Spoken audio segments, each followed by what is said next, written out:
Shalom keluarga kerajaan Allah yang diberkati oleh Tuhan. Apa kabarnya hari ini?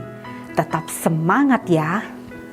Puji Tuhan, hari ini saya akan membacakan kesaksian penulis dengan judul Menyembah di dalam Roh dan Kebenaran. Diambil dari Yohanes 4 ayat 24. Allah itu roh, dan barang siapa menyembah Dia harus menyembahnya dalam roh dan kebenaran.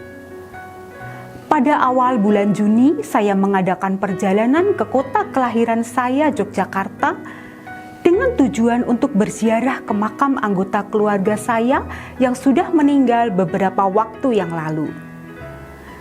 Di hari kedua, ketika saya kembali ke Salatiga dengan naik travel, dalam travel itu saya mengadakan dialog atau percakapan dengan Tuhan.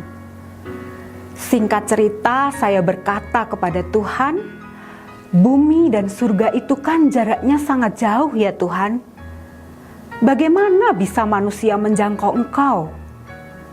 Tuhan Yesus menjawab di hati saya dengan suara lembut, jika kamu mau, kamu bisa merasakan kehadiranku. Saya segera menjawab, saya mau Tuhan.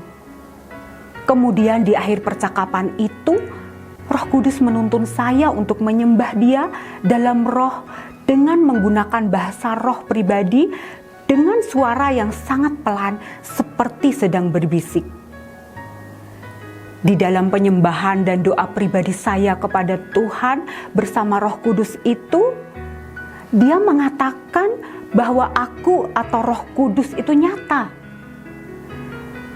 Saat itu saya tidak mengerti apa yang sedang saya doakan dengan bahasa roh itu. Namun yang pasti Tuhan Yesus tahu apa yang ada jauh di dalam hati dan pikiran saya yang terkadang saya sendiri tidak mengerti. Dalam penyembahan dan doa pribadi itu, Roh Kudus juga mengajarkan saya bahwa keselamatan itu hanya ada di dalam nama Tuhan Yesus Kristus. Tidak ada di dalam nama yang lain.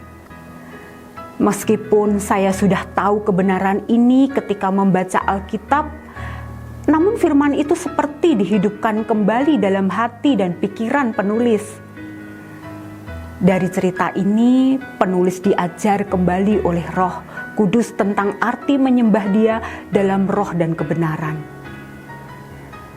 Ketika menyembah Dia, kita tidak bisa hanya sekedar menyembah, tapi juga perlu memiliki kebenaran atau firman Tuhan itu dalam hati dan pikiran kita.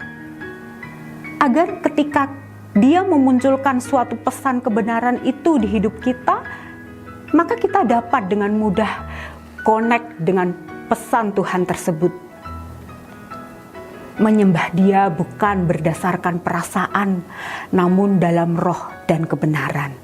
Amin. Selamat mengalami Roh Kudus. Tuhan Yesus memberkati. Apabila saudaraku semua merasa diberkati dengan renungan hari ini, silahkan like, comment, subscribe, dan share renungan hari ini.